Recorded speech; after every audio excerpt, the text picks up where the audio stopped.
In July this year, I traveled to Italy with my family. We flew to Florence, hopped on a train to the central station, and from there we took a train to Pisa. We would return to Florence later. Our two main destinations were Cinque Terre and Florence. But as Pisa was close by, and as we were planning to travel by train, it seemed obvious to include the city with the Leaning Tower on our itinerary. We arrived in the middle of the afternoon and decided to walk through town to our hotel. We were soon pleasantly surprised by the beauty of Pisa. I can confirm already here that there's so much more to see in Pisa than the Leaning Tower. And it didn't have the masses of tourists that we would later find in Florence. The last time my partner and I had been to Italy was in the Alps 3 years ago, and the last time before that was Sicily, 14 years ago. Our daughter had been to Rome on a school trip and visited a Danish-Italian friend near Venice last year. But she absolutely adores Italy, so we were all thrilled to be back. We only had one night in Pisa, so after checking in at our hotel, we immediately went to see the Leaning Tower. It did not disappoint. In fact, it was more beautiful than I had anticipated, looking marble white in the sunshine. The tower began to lean already during its construction in the 12th century due to an unstable foundation. But of course, it's this very characteristic that attracts over 5 million visitors every year. Near it you can see the Pisa Cathedral and Baptistry. We hung out there for a while and then walked through various streets to see the city and to find a place to eat dinner.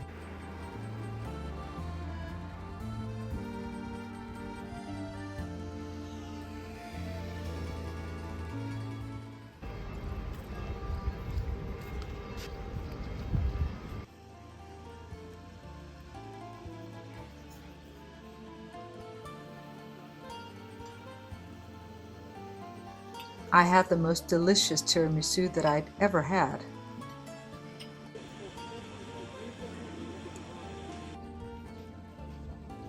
It was only a short walk back to our hotel.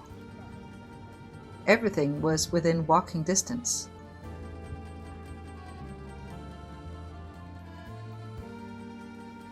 We decided to walk around town during the evening and just soak in the atmosphere. The temperature was more reasonable for us northerners in the evening than at midday.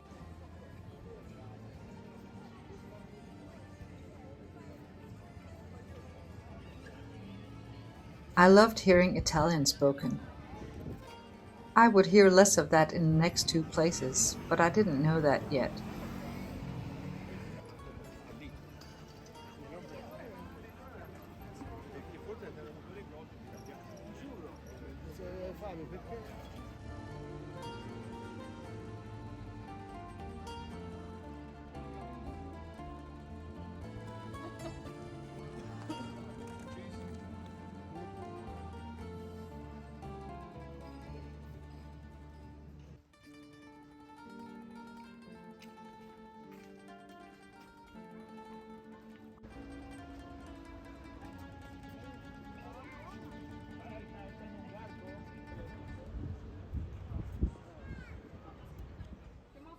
We had a lovely breakfast at our hotel the next morning, had the first of many croissants, then checked out and got our luggage stored.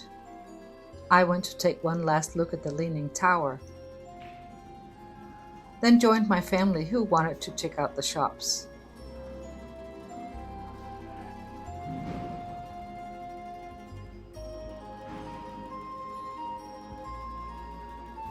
We sat down for the first of many cappuccinos and the first of many ice creams, in a feeble attempt to cool down.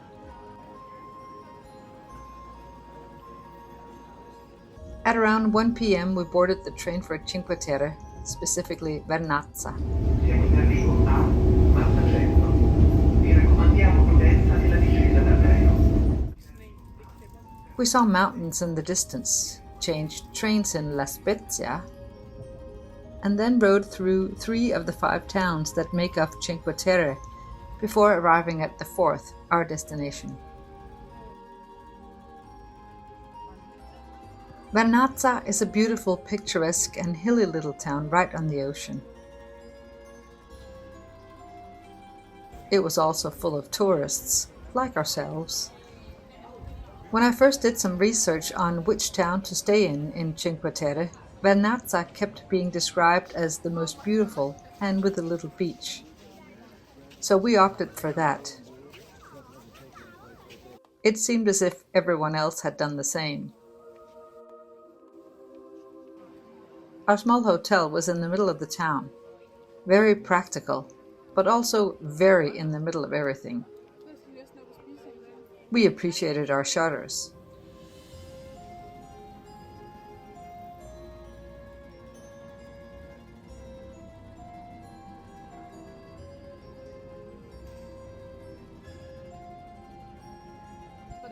We had a very basic dinner, followed by a stroll to the sea.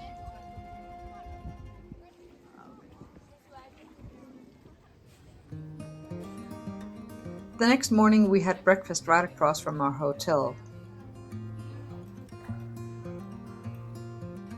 Then we went to find a rock for our daughter to lie on, while we, the parents, hiked up into the nearby hills. I'd seen postcards with a view from these hills, and many people walked the paths between the different towns of Cinque Terre. It was just as lovely as I had hoped, but also incredibly hot. It was barely 11 o'clock and already we were melting.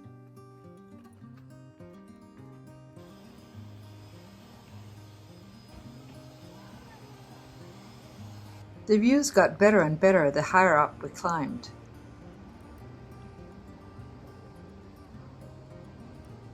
It was nice to be away from the crowds for a while, and we located our daughter down on her rock.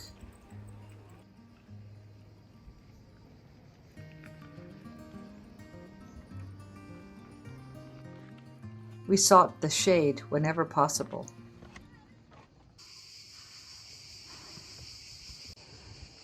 We met lots of other hikers, both people who went for the one walk like us, and others who clearly walked the whole path between the 5 towns of Cinque Terre.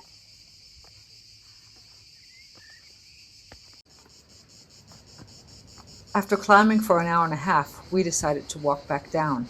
It was simply too hot to continue on.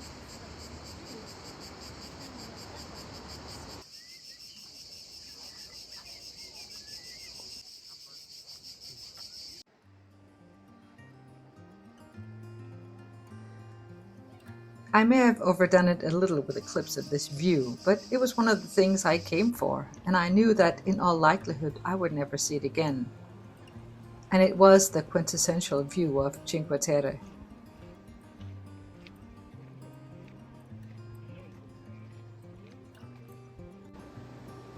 As much as we enjoy hiking, we've so far mainly done it in the Alps during the summer, and we agreed that, although the hiking trails in Cinque Terre were excellent, we would never choose to go hiking there during the height of summer. We walked back down to Vernazza, spotting our daughter on the way, and then cooled off by the sea for a while.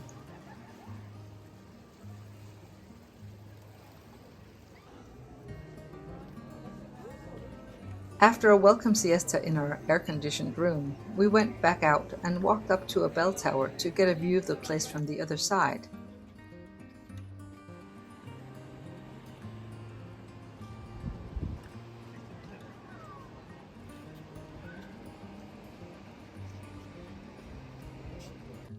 Being afraid of heights, I enjoyed the view from the foot of the tower.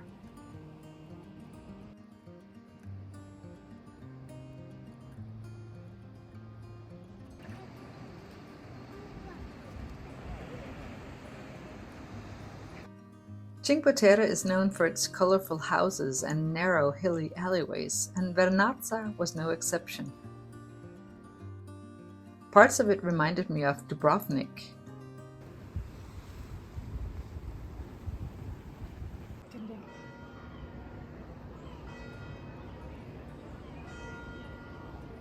And plants that I have at home in pots inside grew outside here.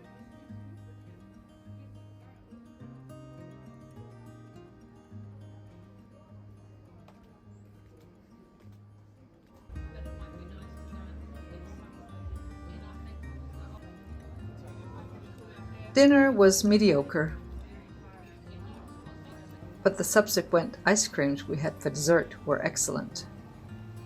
There were so many flavors to choose from, but I ended up with tiramisu and salted caramel. At around sunset, we went back down to the sea, where the waves were crashing against the cliff walls.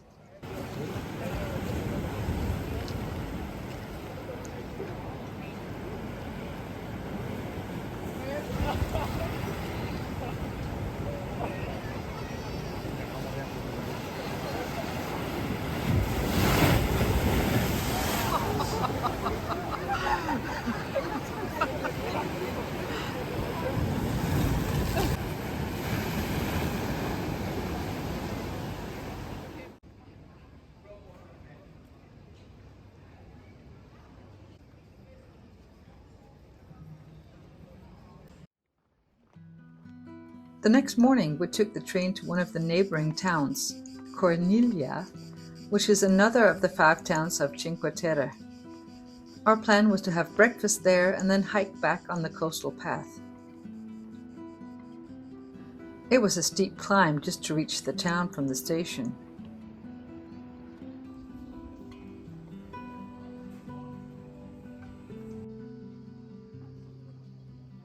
Once again, the hike afforded us some stunning views.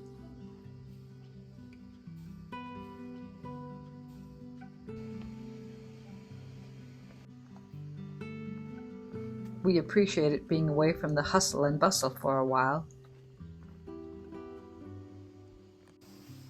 And just for a few hours to feel like hikers again.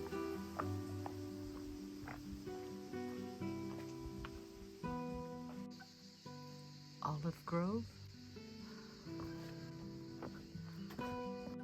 Once again, we sought the shade whenever possible, which wasn't often.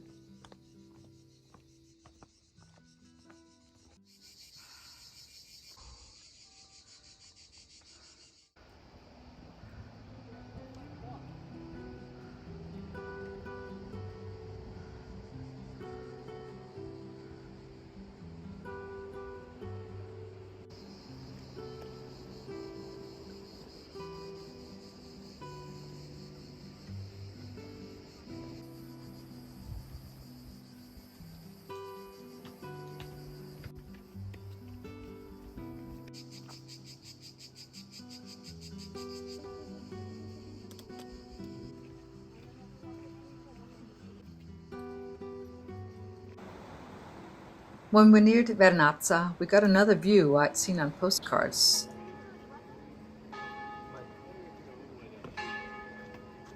And after a small siesta, we once again headed for the sea, found a rock to lounge on, and cooled off for a few hours, or tried to. Cooling off meant slipping into the sea every 10 minutes. You could practically hear a sizzling sound every time. I'd naively brought my knitting with me, but there was no way I could sit with yarn in my lap. We had a very simple early dinner, which was better than the restaurant meals we'd had so far, followed by a tiramisu, and shortly after ice cream, coconut and chocolate this time. The next morning we took an early train back to Florence. Italian trains work really well. They're a practical and easy way to get around, and cheaper than in Denmark. We arrived mid-morning at Florence Central Station and rolled our suitcases through the city. Already a bit after 10, it was teeming with tourists, and it was hot. We found our hotel right next to the Duomo, the huge imposing cathedral dominating the city center. At that point, we were mostly interested in having some breakfast before seeing the town. I'd written to the hotel in advance, and we were lucky enough to check in early and have breakfast there. Ever since I can remember, I've wanted to stay in one of the former palazzos in Florence, with their original frescoes, stone staircases, and high ceilings. This one did not disappoint. They had kindly upgraded us to a suite, and we took a downright tour of our room. Or rooms, I should say. We may not have had a room with a view, but it was one of the most beautiful hotel rooms I'd ever stayed in. The hotel had only 12 rooms, was first constructed in the 16th century, and got its frescoes in the 17th century. We talked to the owner, who was a direct descendant of the original owners from the 17th century. This is one of the things I love about Italy, the fact that so many modern things are still steeped in history. We were to see the Duomo many times a day, and it never failed to impress us. It was built between 1296 and 1436 in the Gothic style and has a huge dome, seen in many photos of Florence. After we'd unpacked a bit, we went out into the city and immediately got in line to see the inside of the cathedral. We had learned already in Pisa that it was respectful to cover your shoulders with a scarf or jacket when entering a church. So we came prepared and didn't need to buy a shawl or anything else from the rather insistent sellers hanging around outside the church. The inside was of course impressive. It was an astounding piece of architecture, especially given that it was constructed over 500 years ago. And the inside of the cupola was wonderful. But the truly unique aspect of it to me was its exterior. As the Duomo stands in a relatively small square for the size of it, it appears even more imposing. We went exploring around Florence, seeking the shade, had ice creams again, which were a little disappointing this time. My daughter remembered that her Danish-Italian friend had told her to steer clear of the big chain gelaterias, and we did from then on. Panna cotta, caramel, and tiramisu.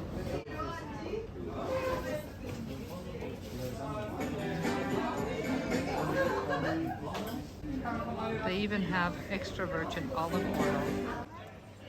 We walked down to the River Arno to see the Ponte Vecchio, the oldest stone bridge in Europe, and one of the most iconic symbols of Florence, with its hanging houses and shops.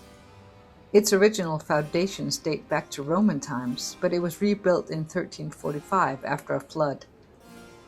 It used to house butchers, where today there are mainly jewelry shops.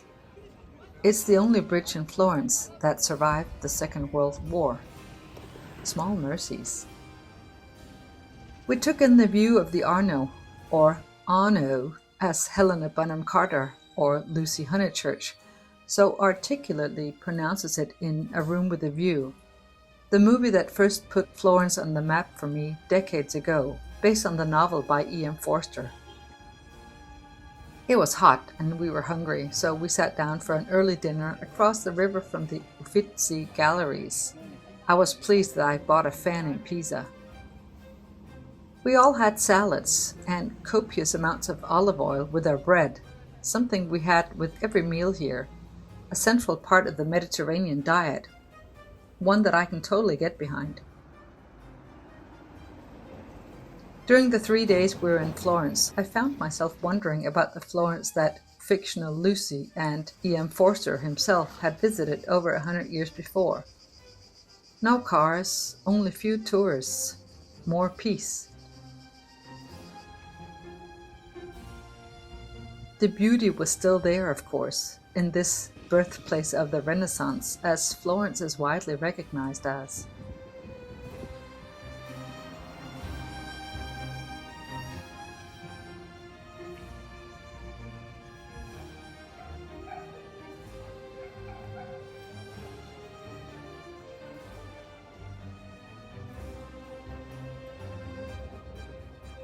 We walked back to the northern side of the river, saw the Ponte Vecchio from another angle,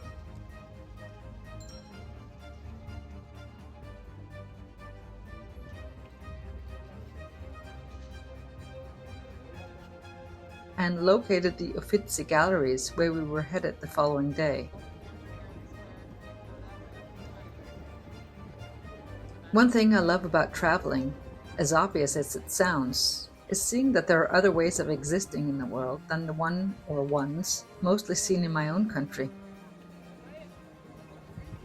In Italy, people dress a bit differently, eat a bit differently, and speak differently. This is why traveling to me is life-affirming.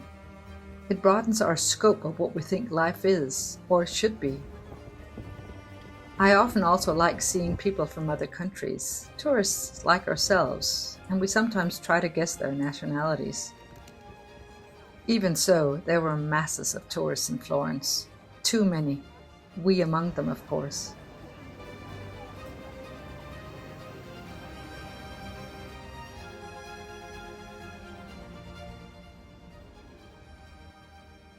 There were complimentary snacks and tea at our hotel in the afternoon, so we took a much-needed break, cooled off in our rooms, and then headed back out for dinner.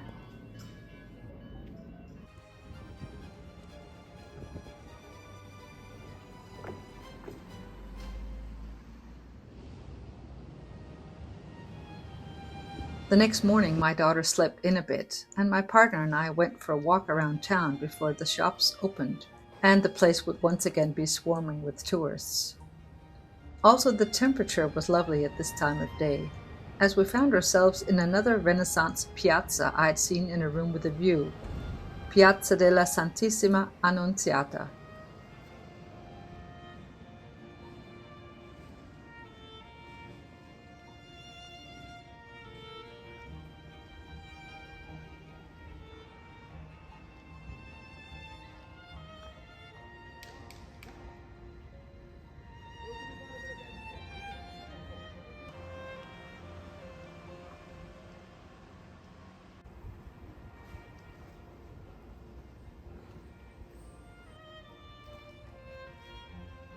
From there we walked to Piazza San Lorenzo, past the Duomo, the piazza in front of it now feeling delightfully calmer, and on to Piazza della Repubblica, where the Apple Store could be found, through parts of the pedestrian zone,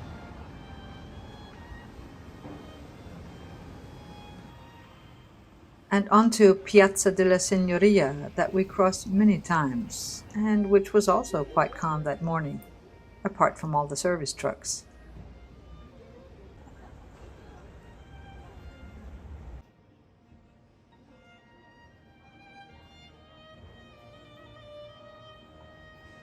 After breakfast with our daughter at our hotel, we headed for the Uffizi galleries. I'd bought tickets online a few days in advance, a necessity these days if you want to make sure to gain access to things like museums in Italy and elsewhere.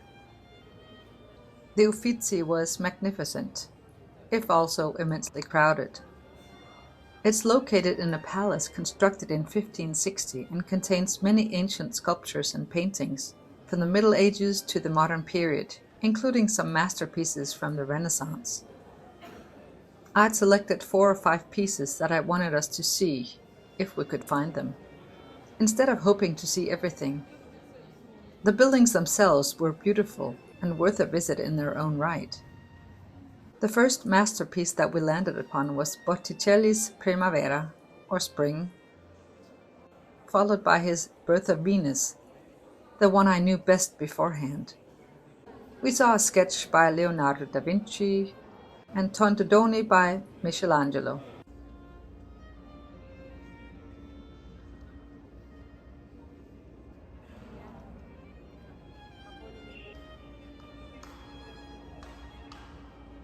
There was a terrace from where you got a good view of the Palazzo Vecchio and the Duomo. We recognized a Rembrandt, a self-portrait by Carl Larsson, a favorite of mine since childhood, and found the Venus of Urbino by Tiziano. We saw Medusa by Caravaggio, and lots of other beautiful pieces that were less known to us.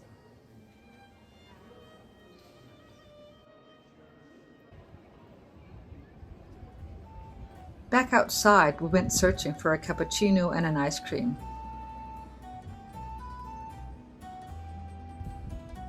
I opted for a cannoli with tiramisu, which was delicious.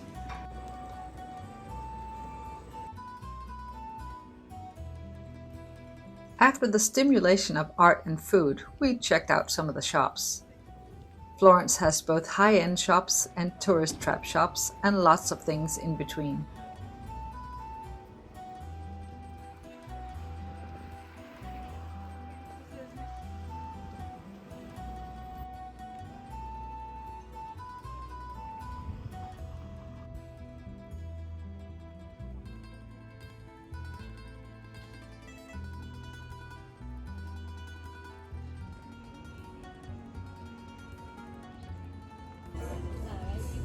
We had a lovely Chianti with our dinner, right next to the Duomo.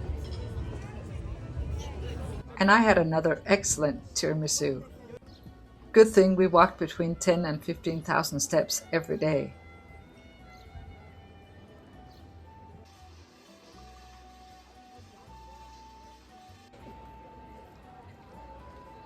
I was wearing an outfit I'd bought earlier that day, adorned with a belt, inspired by some of the Italian women I'd seen.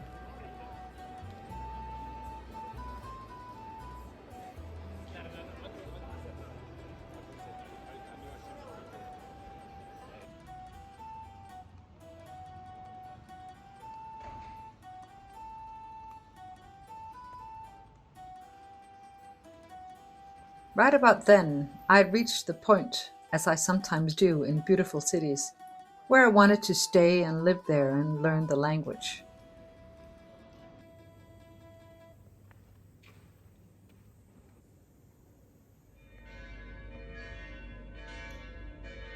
We awoke to the sound of church bells the next morning.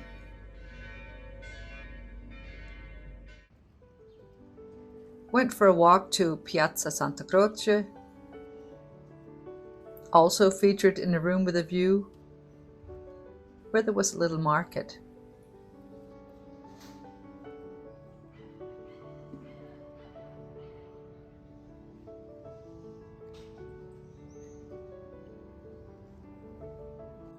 We returned to our hotel for breakfast, then went back to Santa Croce, fleeing past the ridiculous amount of souvenir stalls and down towards the river.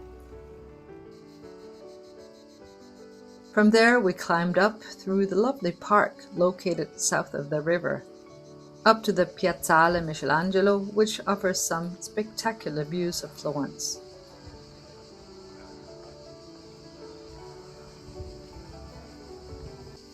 It was mercifully an overcast day, but it was still almost unbearably hot.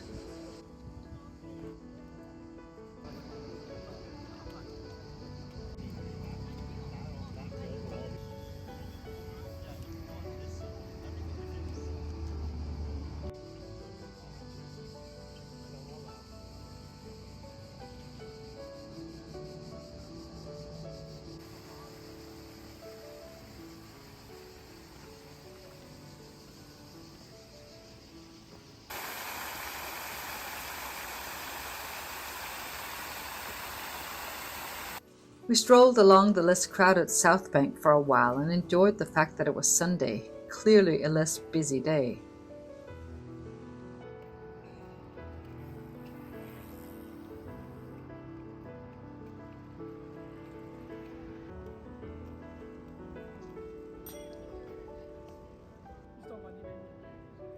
We ended our last day with pasta and limoncello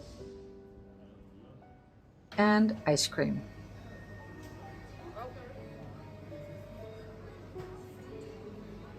Tiramisu flavor for me, again. Arrivederci, Italia. Next time I visit, it probably won't be in July.